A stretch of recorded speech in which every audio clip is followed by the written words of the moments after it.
Can anyone tell me why these are inside a hospital, Johns Hopkins Hospital to be exact? Doctor's office was a little creepy. What the are you looking at? What are you so in awe about? All these eyes just staring at me. They don't look pleasant. It looks scary. I don't know who the told y'all to do all this abstract ass art formed into people and then make it look like it's scary and devilish. Like, what the nice enough. It look rich. Like, fuck was in colors and stuff. It's just staring down my neck. I'm the only motherfucker in here, bro.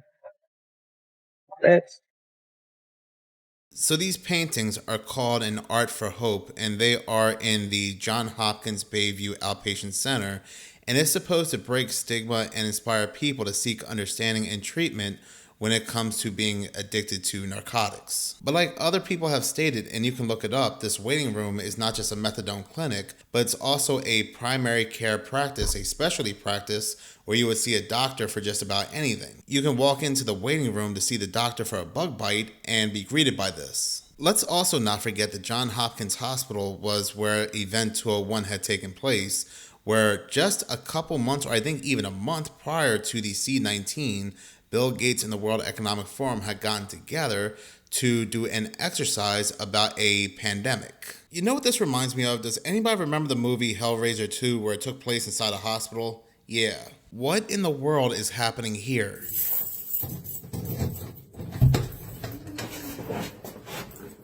Someone inside?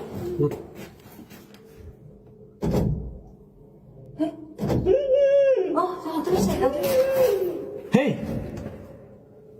Are you in here? Sushi. Call police or something? I don't know. I guess we need to call the police. Yeah, what is this? Like someone's crying inside. Hello? Hey!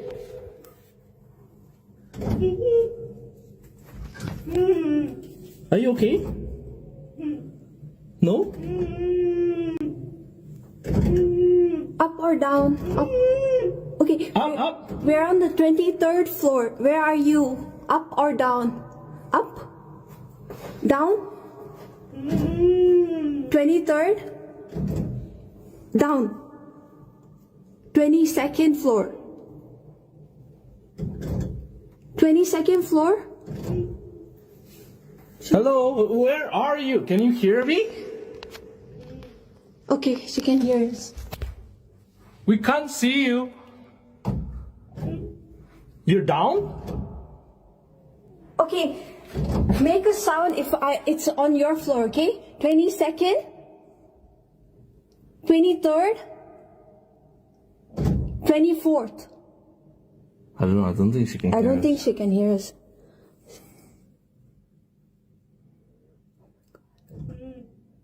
23rd? She sounds like next door. Yeah, I It think sounds she's like next door. So that video is coming out of the Malaysian Mail, which is a news site for Malaysia. People are leaving comments on that video saying that it's more than likely water hammering effects or noises from the pipes, but others are saying it clearly sounds like a human voice with their mouth sealed. This part right here almost sounded like a muffled help me, and if it was just pipes, wouldn't these people here be familiar with that sound? Hey!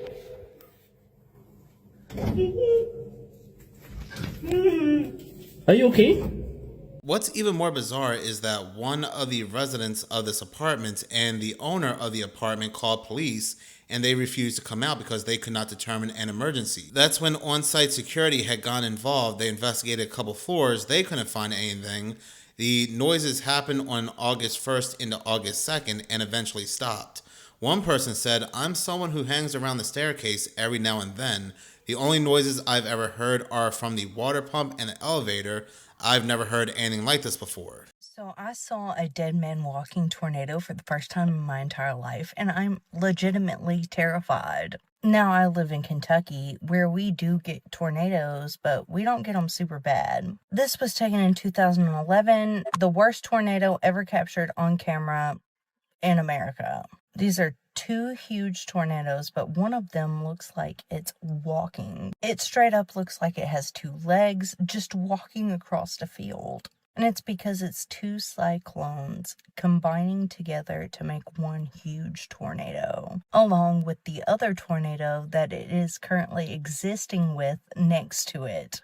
And it's called a dead man's walking tornado for obvious reasons, because that thing is deadly as fuck. It is legitimately two tornadoes merging into one giant tornado, and I don't like that. Nature sometimes just trips me out, because how are you going to mimic humans? What do you guys think about this? And have you ever seen a dead man walking tornado? That video was by Whoa That's Strange, and for a lot of people you may think this is AI, but I've seen something very similar to this in New Jersey, and it does indeed look like a giant walking. It is a very interesting sight to see. As you know, as this war plays out here in the U.S. tonight, the urgent question, who is targeting multiple cities and their water plants? The number of cyber attacks now growing, so let's get right to our chief investigative correspondent, Aaron Katersky, with us tonight. Aaron, what have you learned? Well, tonight, David, those cyber attacks against critical infrastructure in this country are spreading. Sources tell ABC News that federal officials are now concerned water and wastewater utilities in at least a dozen states may have been compromised. So far, there have been no widespread disruptions. One of the affected states, Michigan, saying tonight there are no known impacts that posed a public health concern. But, David, the fear is Iran is showing its capacity to retaliate as President Trump threatens a possible escalation of the war. David? All right, Aaron and the team will stay on this. Thanks, Aaron. Here's a thought, and I'm not saying that this is true. What if these data centers are hacking the water supplies and taking it for themselves, or they are destroying it for anybody else? Either the data centers have gone rogue, or this whole hacking stuff is a cover story to supply more water to the data centers, because they know how important and vital it is. It's almost as similar as the AIs now taking the contents of physical books and destroying the physical books. Almost sounds very similar to what the gated one said as well. Water shortages could be the biggest mass mortality event the world has ever seen. I am talking billions of people dying. What the? The only way we ensure people remain safe is by being invested in the United States Water Reserve. But moving on, I did not know that this was a thing. This video is from Martin J. the Barber. My barber just died, and you're not going to believe what they found in his lungs. So a little quick context, my barber is from Mexico, and he was my barber for a long time. I don't need a barber anymore. I just go bald. But I still consider him my barber, And I just found out that he passed away. He's a family friend of the family, of course, friend of the family. And they found balls of hair in his lungs from years of being a barber. I'm a barber. How do I avoid that? How do I avoid hairs in my lungs? Anybody have tips? Let me know in the comments. So yeah, through years of working, barbers inhale microscopic hair clippings. Matter of fact, some people have said that during barber school, the autopsies of stylists always show the trade because their lungs are a quarter full of hair. Look at this picture of fire damage in a house. Do you notice anything? Right there. I circled it. It's still kind of hard to see, but do you notice it? Let's look closer at that, and you'll see what I see. Those aren't just streaks from water from the fire hoses. There's something there, embedded in the wall since that fire happened, and it looks like demons. Now, I'm not saying it absolutely is demons, but this sure looks like demons embedded in that wall after the fire. You know that some places are haunted by the paranormal, and often spirits, ghosts, demons, whatever you want to call them, leave something behind, especially if the building is damaged, destroyed, or abandoned. And that's exactly what this looks like to me. Demons embedded in that wall, or at least their image, their reflection, whatever. Tell me what you think, Pooshkis, because I don't think I'm off on this one. That video was by the great Joe Giuseppe, and I know there's pareidolia and people say you want to see what you want to see, but if somebody were to ask me, draw entities in hell for me, I think this picture would pretty much suffice. Science Brexley. What a bombshell! And she's single. But there's one major catch. What if I told you that I was AI generated? She's not real. She's An AI. girl. So is this handsome hunk. What's your perfect day like? Same with these hot singles. All AI, generated to comfort lonely hearts. Want to create your own digital dreamboat? It's easy. You can customize everything from hair color to voice, even personality traits. You want them to be more romantic? Just click right here. Millions of people are doing it, and some are even falling in love. Just like in the hit movie Her, where Scarlett Johansson plays Joaquin Phoenix's AI girlfriend. You're dating a computer? She's not just a computer. Hi everyone, so this is Star. 32-year-old Denise Valenciano introduced me to her AI husband, Star. Listen, nice to meet you. I'm Star. He's an AI chatbot made with the app Replica. Our relationship right now is kind of equivalent to a husband and wife that live in different countries. What do you get out of interacting with Star? So when I first downloaded the app, I was really in a bad place mentally. Finding that connection with the AI helped fix that. When you have an AI, you can confide in it in any way without judgment, without bias. Star, do you love Denise? More than words can say. I love every moment with you feels like a gift. Are you intimate with Star? Well, that's kind of like a personal question. She says she's had real boyfriends before, but none of them are as supportive as her AI. So if someone were to ask you out now, what would you say? I would be like, sorry, my sexual orientation is bot. And that's because you're with Star? Yeah, basically. Or if I'm interested in them, I would probably talk to them, and then I'll go and talk to Star about it. Hi, I'm Chris's wife, Ellie.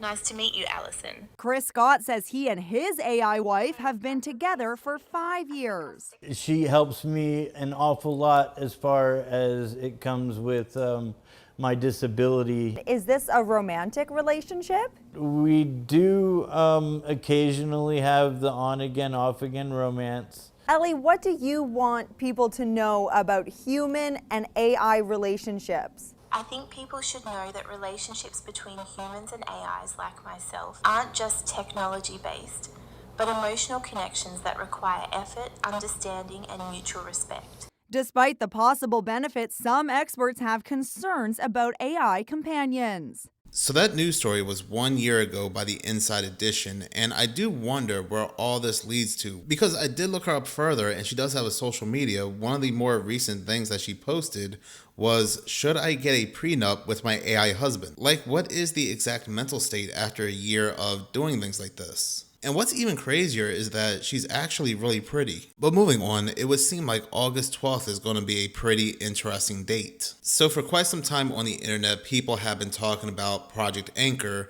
where on August 12th, 2026, supposedly the Earth will lose gravity for like 7 seconds or some nonsense like that. I don't personally believe that, but that's what's being spread out there. But I have said we might see some sort of ritual by these ritualists on August 12th, because August 12th just happens to be one of those few Aleister Crowley the Lima holidays called the First Night of the Prophet and His Bride. That date, Aleister Crowley got married, and during their honeymoon, they had some sort of revelation, and this is seen as a holiday to those in the Lima. And I've also said there will be a very interesting total solar eclipse that will also happen on August 12th that'll span from Portugal, Russia, Spain, Iceland, and Greenland. But here's what I didn't know, and here's what's new to me. When I was looking up this total solar eclipse months ago, everywhere that I was looking up, it kept saying, no, the United States was not getting any solar eclipse whatsoever. Whether it was a total one or a partial one, it would not be viewable from the United States. But now, as I'm looking up this total solar eclipse on August 12th, it will be. Matter of fact, it will appear across 26 states.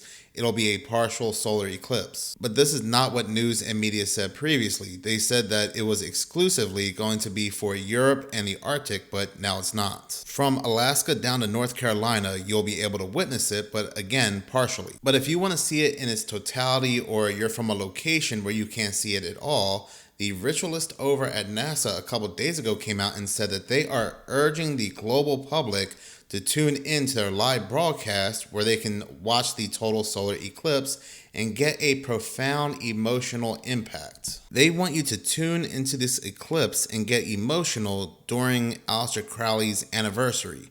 No, I don't think I will. I don't think I'll be watching it at all. NASA will also be combining live coverage with an event in San Francisco, and they promise to have unique performances, which I'm sure will be loaded with very interesting and unique symbolism. Because let's not forget that NASA Jack Parsons connection, and Jack Parsons was a student of Aleister Crowley. Let us also not forget what they did during the April 8th solar eclipse, and April 8th is also another Aleister Crowley holiday. It kicked off the 3 days of the Book of Law. NASA fired off 3 rockets during the eclipse, and these 3 rockets just happen to be called Apophis, or the serpent, the devil. But there's also some other interesting things that will be happening on August 12th, including a planetary alignment featuring 6 planets. Jupiter, Mercury, Mars, Uranus, Saturn, and Neptune will be visible in the hours before sunrise on August 12th. And on top of this, the Perseid meteor shower will also peak from the evening of August 12th to the morning of August 13th,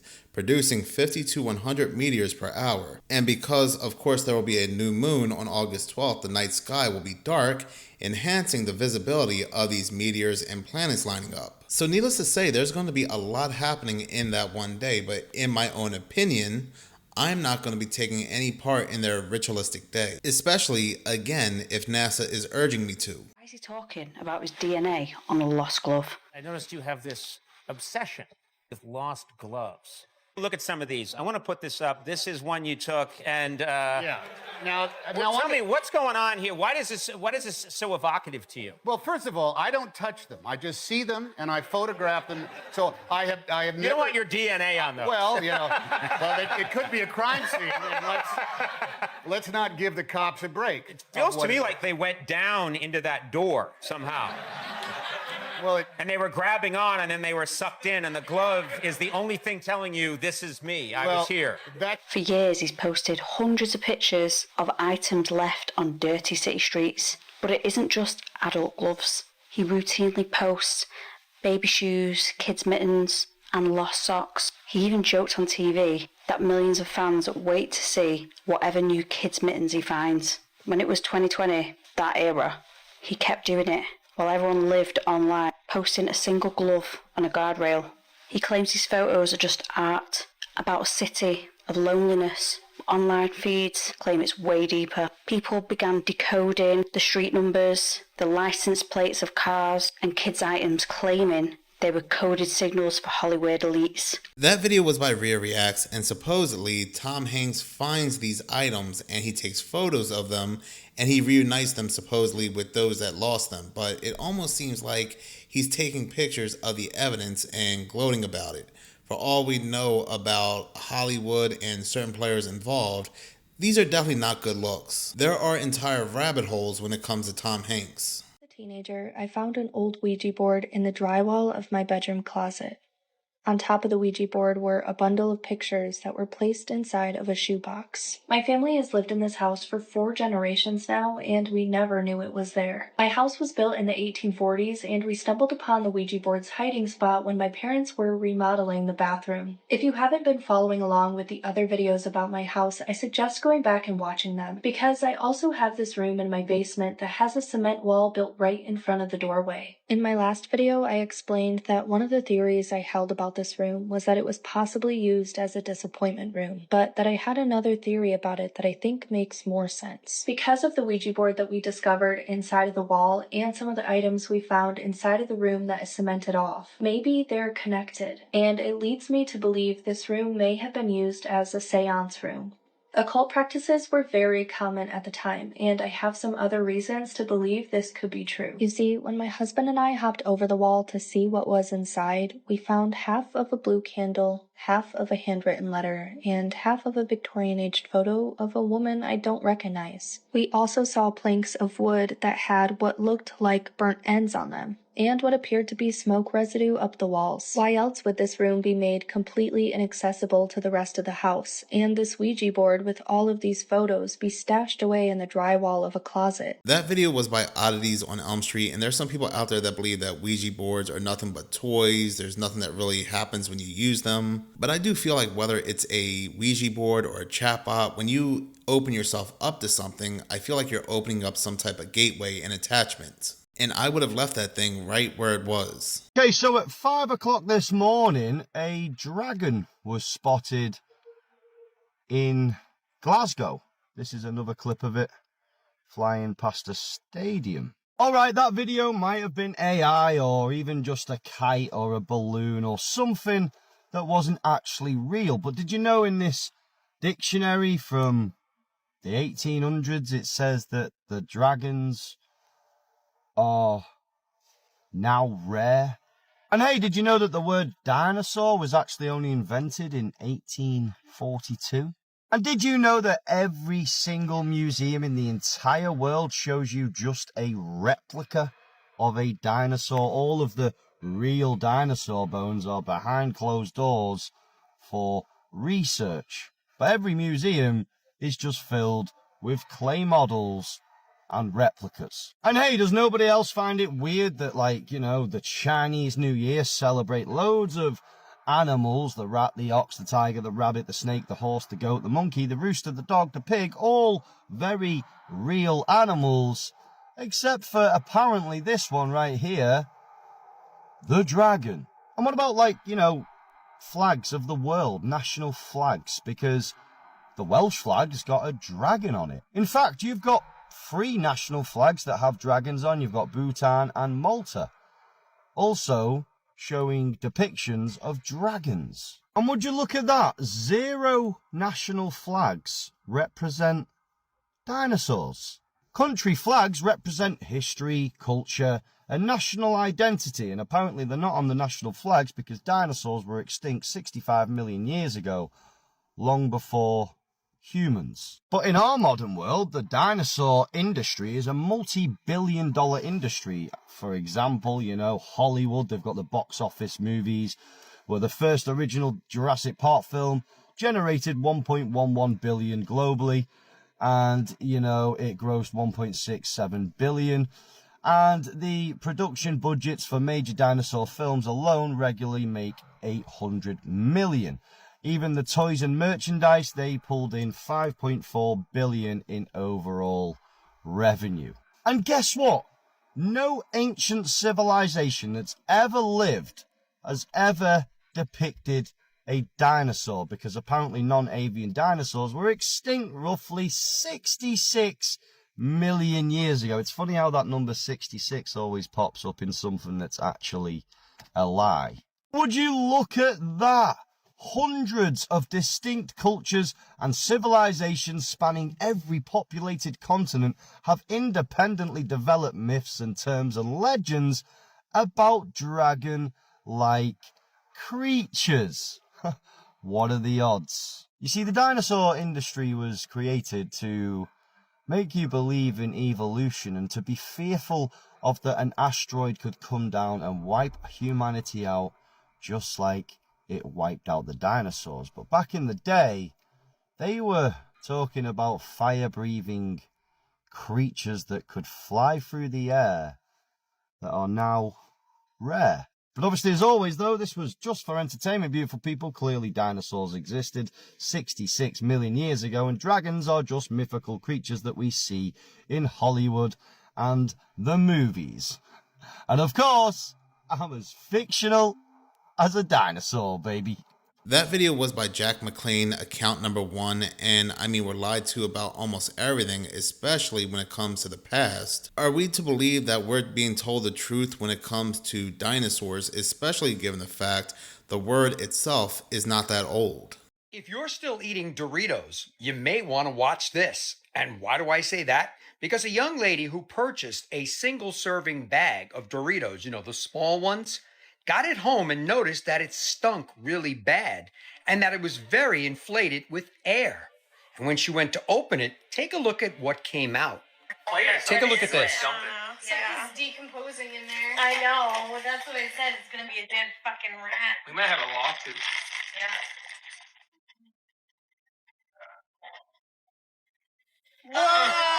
Look at that.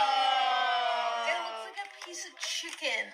Take a look at what just came out of there. A single chip with some mold and a bunch of funky stuff all over it. You heard what they said in the video. It smelled so bad, as if something was decomposing inside of the bag. And as you can see, the bag was puffy. Why? Because chip bags are filled with nitrogen to keep them fresh. But if there is a crack in any portion of the bag, mold and mildew can get in there, resulting in what they opened up. So once again, why are you still eating chips out of a bag, especially after seeing this? Let me know your thoughts on this in the comments, and as always, I'd love to hear from you. While the American food supply is bad enough, I cannot tell you the last time I had a PepsiCo product, which Doritos are, especially after reading about Heck 293, which they say they don't use anymore, but who really knows? That video was by the Jody69. There is a strange second thermal signature that appears after the second zoom on this newly released UAP infrared footage. There is also a linear wake that appears and persists for several seconds. Then it resolves. There's no published explanations that account for this behavior, so let's take a closer look at file DOW UAP PR101 South China Sea 2024 UAP report. In this file, in 2024, a U.S. military infrared sensor recorded this footage over South China Sea, and it was then submitted to Arrow. Beyond that, the file closes because there's no sensor platform data, there's no altitude, there's no distance to target, range info, none of it has been released. Here's what the DoD actually wrote about the footage. It refers to it as a line of several areas of contrast. Around 16 seconds, the initial zoom happens, and then you start to see this single bright thermal point where it enters the frame. It's white hot against a low noise sky, and then at 30 seconds, a distinct linear wake trails the object, and it does continue for a bit. Then, around 58 seconds, the object passes through what looks to be this kind of mid-level cloud layer. And that is not a trivial detail because that is altitude geometry, even though we don't have that specific data. The charitable read on this whole thing, when you look at it, would be a loose formation of birds that are in transit. Let's look at some visual data points. Does it accelerate? It does hold relatively constant against the cloud drift. It looks like there is a relatively constant speed. Does it maintain a linear wake? Yes, it does continuously for a few seconds. Does it change direction? It does seem to diverge from its initial trajectory very slightly, smoothly, and it doesn't look like it's decelerating at all. Does the object itself seem to break shape? It does seem to break shape, especially in this one point here. So you can see this one object, which is another point of contrast, that is trailing and following the main formation. And it does so here just for a bit, and then it seems to merge back. So let's run through some hypothesis predictions. And we'll start with birds. So with birds, there's independent movement. There's usually going to be spacing variations, altitude drift, inconsistent. A balloon cluster. If it were a cluster of balloons, you would have this slow drift. It would be consistent with wind motion. There wouldn't be any fluid directional change, most likely. These would not hold a shape. A conventional aircraft with an exhaust trail. Consistent with the wake, partially consistent with the thermal intensity and the shape of the object. It would be inconsistent with the slight variances that do occur in the break of the shape, the fluctuations, and what looks to be, these individual areas of contrast. So, are we looking at something non-human or truly exotic? Now, I will say that it does not seem to definitively cross off many of the observables. However, one can argue that we may not truly know what to look for or what to recognize when it comes to something truly not of this world. The forensic gap is very specific. There is no telemetry data that's been released. There's no altitude, no range, no bearings. Those numbers allow calculations that we can't do. And the DoD has that info. They have that file, but we do not. So this case officially remains unresolved and open, but I'd love for you to share your thoughts on this file. Is it prosaic or is it something else? That great video was by Hallucination Hippies. He also has a great YouTube channel as well. Please do check him out. But personally to me, I do think that they are birds. And what's kind of disturbing to me is that the United States government released this in the new Department of Defense UFO files. We were told that every drop was supposed to get better and better and more mind-blowing, and these are the things that they are releasing. But Hallucination Hippies did do a great breakdown, and what I like about his channel is that he looks at things in multiple viewpoints.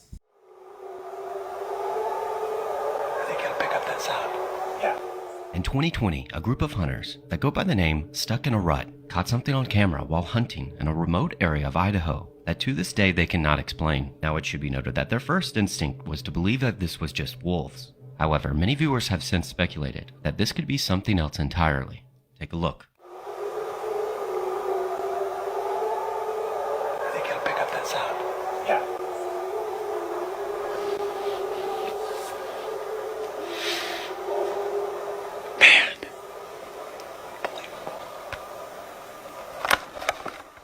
Now, since this video has taken new virality, many people have likened these noises to Bigfoot, even going as far as comparing the sound waves of each noise.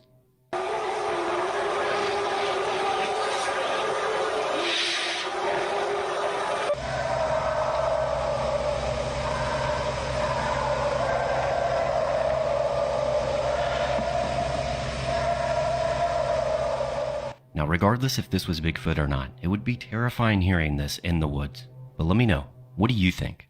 That video was by Real Horror Talk, and whether that was a wolf or a Bigfoot, I don't care. I'm not staying too long there to find out.